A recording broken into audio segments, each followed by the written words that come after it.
Hello बच्चों, कैसे हैं? सब ठीक तो है ना? पिछले क्लास में हमने वैद्युत आवेश के बारे में बात किया था। आज हम बात करेंगे कूलॉम्ब्स लॉ पर, कूलॉम्ब के नियम पर। कूलॉम्ब के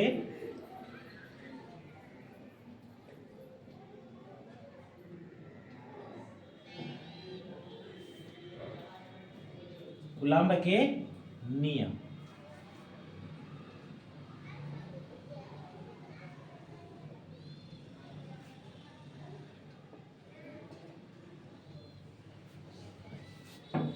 कूलॉम्ब्स के नियम का जो कथन है वह पहले देख लेते हैं। कूलॉम्ब्स का नियम कहता है, दो बिंदु आवेशों के बीच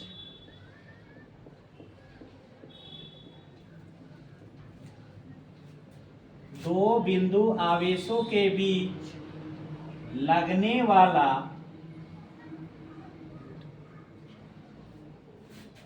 आकर्षण या प्रतिकर्षण बल का मान दोनों आवेशों के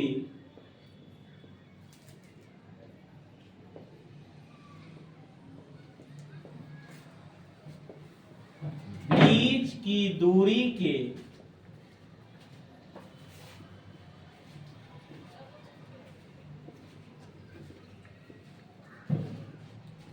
वर्ग के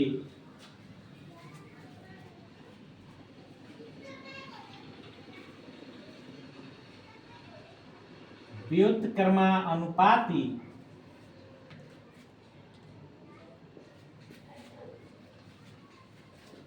तथा दोनों आवेशों के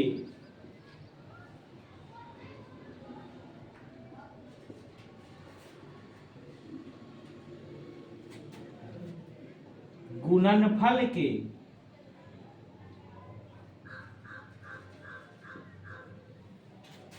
अनुक्रमानुपाती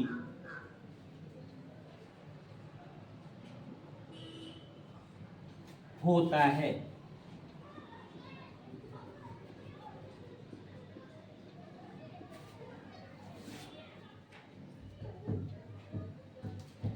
तो यह है कूलॉम्ब के नियम का कथन। दो बिंदु आवेशों के बीच लगने वाला आकर्षण या प्रतिकर्षण बल का मान दोनों आवेशों के बीच की दूरी के वर्ग के व्युत्क्रमानुपाती तथा दोनों आवेशों के गुणनफल के अनुक्रमानुपाती होता है। अब इसमें उसकी दिशा पर बात करते हैं। तो दिशा होता है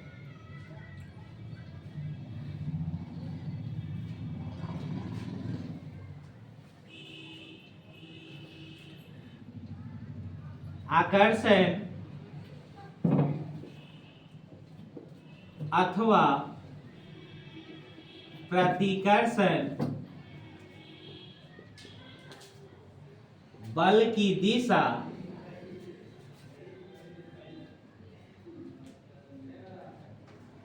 दोनों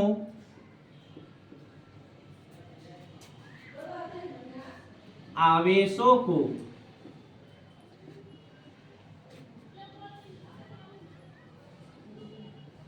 मिलाने वाली रेखा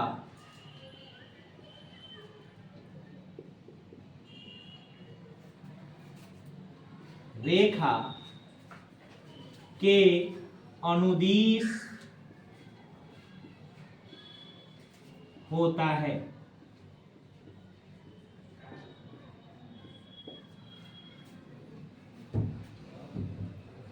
अब ध्यान से देखिए, मान लीजिए कि दो बिंदु आवेश Q1 तथा Q2 है। मान लीजिए कि दो बिंदु आवेश Q1 तथा Q2 है, जिसके बीच की दूरी r है, जिसके बीच की दूरी r है। तो कूलम्ब्स के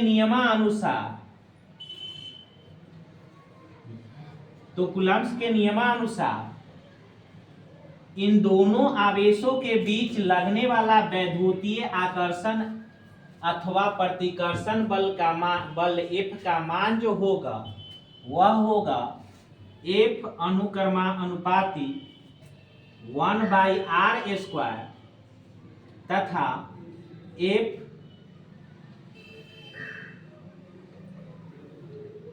अनुक्रमानुपाती होगा Q1 into Q2।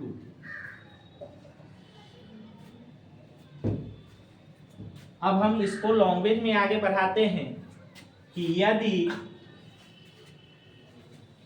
Q1 तथा Q2 दो आवेश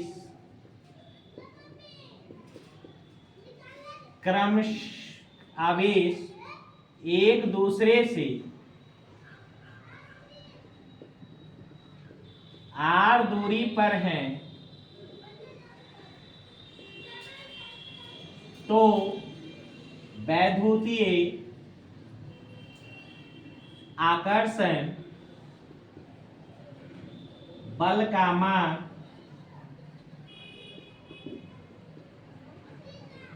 वैद्युतीय आकर्षण अथवा प्रतिकर्षण बल का मान F अनुक्रमानुपाती होगा 1/r² के तथा F अनुक्रमानुपाती होगा Q1 into Q2। इसको समीकरण 1 मान लीजिए और इसको समीकरण 2 मान लीजिए। समीकरण 1 और 2 से समीकरण 1 एवं 2 से क्या होगा? F अनुक्रमानुपाती होगा Q1 into Q2 बटा r²। अब यहां पर ध्यान दीजिए,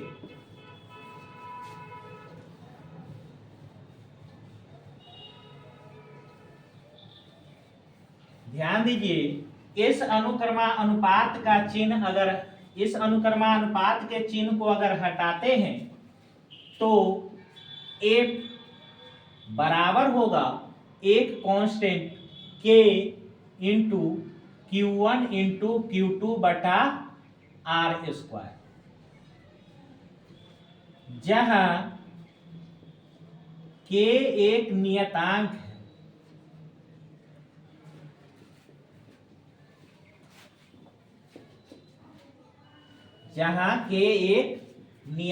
है। इसका मान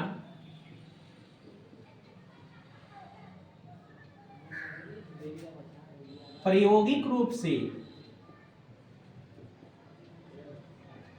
1/4πε0 होता है, जिसमें ε0 को मुक्त आकाश की वैद्युतशीलता कहते हैं।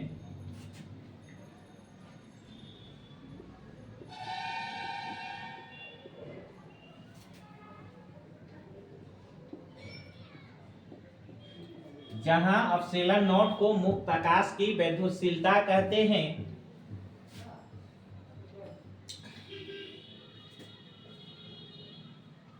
इसमें ε0 का मान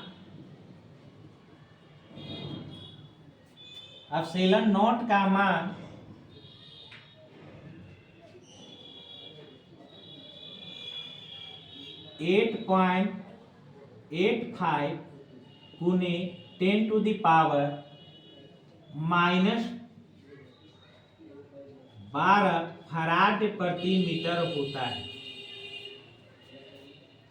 एप्सिलॉन नॉट का मान कितना होता है? 8.85 गुने 10 टू द पावर -12 फराड प्रति मीटर। लेकिन 1/4 पाई एप्सिलॉन नॉट का सीधा सीधा मान 9 गुने 10 to the power 9 newton metre square प्रति कूलम्ब स्क्वायर होता है।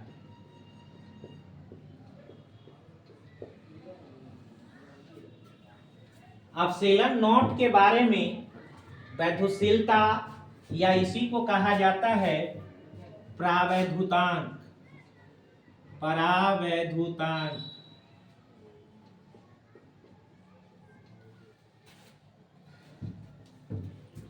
वैद्युशीलता को ही परावैद्युतांक कहा जाता है। इस परावैद्युतांक के बारे में आगे हम पढ़ेंगे। अभी फिलहाल इतना आपको याद करके रखना है और यह भी याद करके रखना है। इस तरह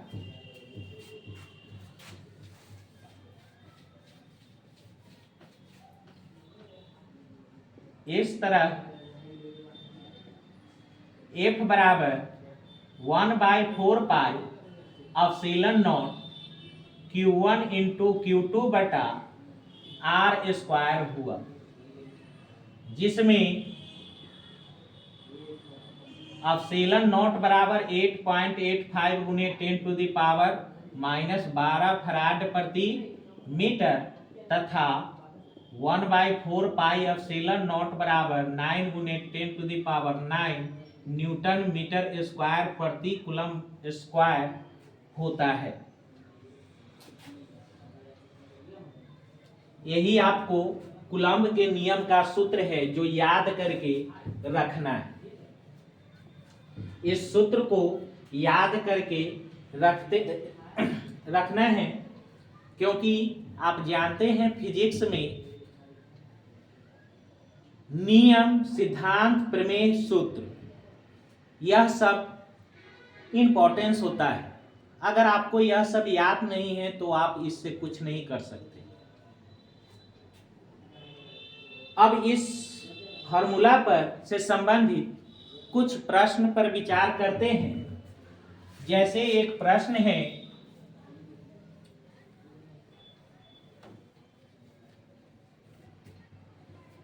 दो माइक्रोकूलम्ब तथा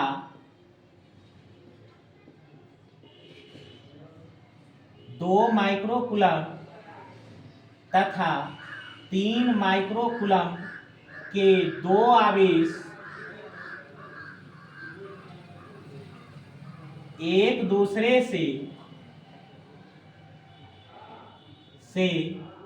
r दूरी से पृथक है।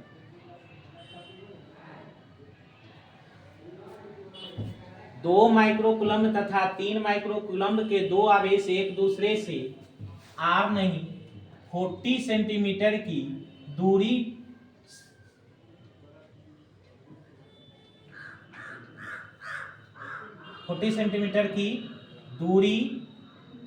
से पृथक है। अब देखिए, एक आवेश Q1 जो है वह है 2 माइक्रोकूलम्ब। माइक्रो का मतलब यहाँ सफिक्स 10 के पावर -6 होता है। माइक्रो 10 के पावर -6 गुणांक। मिली का मतलब होता है 10 पर पावर -3। उसके बाद नैनो का मतलब होता है 10 पर पावर -9।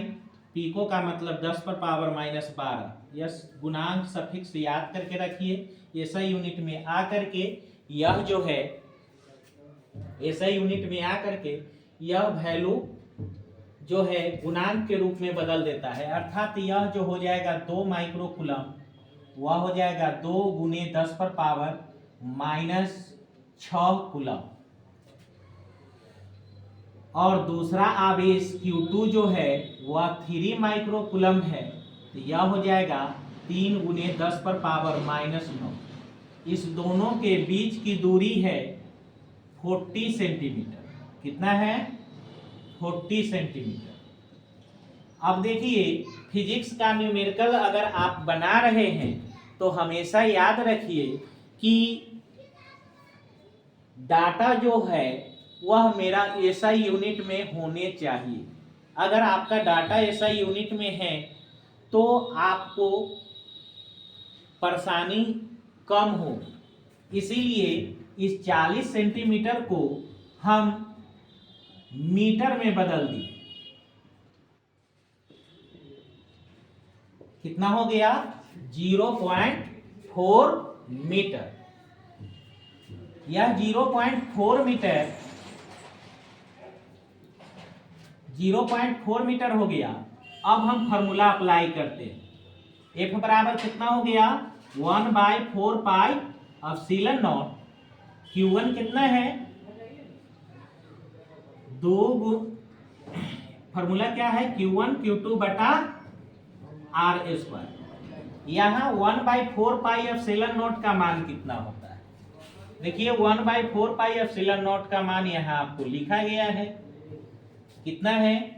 9 गुने 10 पर पावर 9 न्यूटन मीटर स्क्वायर प्रति कूलम। अगर ऐसा ही मात्रक में है तो इस सबको लिखने की कोई जरूरत नहीं है यूनिट को। अब यहाँ पर ध्यान दीजिए, Q1 का मान कितना है? 2 गुने 10 पर पावर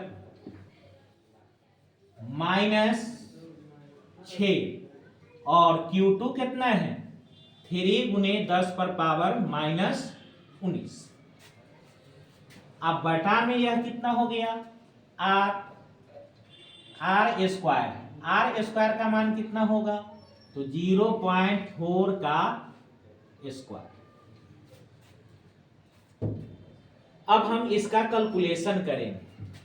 कैलकुलेशन करने के लिए आप जितना 10 का घात है वह सब अलग करिए और जो बिना 10 के घात वाला है उस सबको एक साथ लाइए। 9 गुने 2 गुने 3 बटा 0.4 गुना 0.4 गुने, अब 10 के पावर जो है वह लिखिए, तो 10 के पावर 9 है और इस पर पावर कितना है?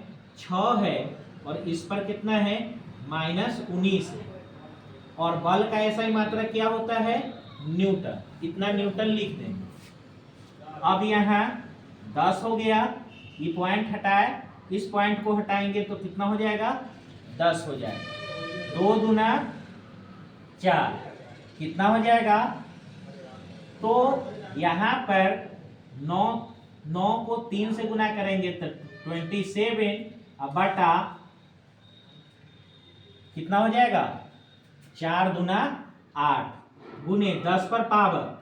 देखिए यह अगर कैलकुलेशन कीजिएगा तो कितना आ जाएगा? 9 में से 6 गया माइनस 3, यह कितना हो जाएगा? देखिए 19 माइनस 6 25 हो गया और में से 9 घट जाएगा तो कितना होगा? माइनस 16। और यहाँ देखिए यह 10 दूगो बचल है तो इसमें प्लस 2 कर दीजिए। कितना हो जाएगा? अब इससे में भाग दीजिए तो 8 3 24, 27 में भाग देना है किससे? 8 से। 8 3 24, 3 0, 8 3 24, कितना हो जाएगा? 6 0, कितना हो जाएगा? 8 7 8 3 24, 8 7 56, यह हो गया 4 0, कितना हो जाएगा? 8 5 3.375 गुने 10 पर पावर माइनस कितना हो गया? 14 न्यूटन। यही आपका आंसर होगी। अब दूसरे प्रश्न पर बात करें।